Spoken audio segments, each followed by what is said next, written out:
பிரில்லியன்ட்யா. சரி மாசிலாமணி, உன் பையனோட ட்ரீட்மெண்ட் செலவுக்கு என்ன பண்ணுவ? மாசிலாமணி மட்டுமே உயிரோட இருந்தா போதும் சார்.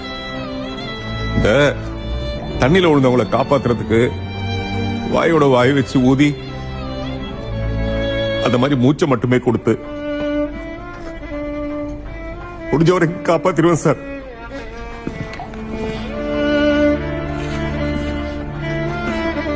சார்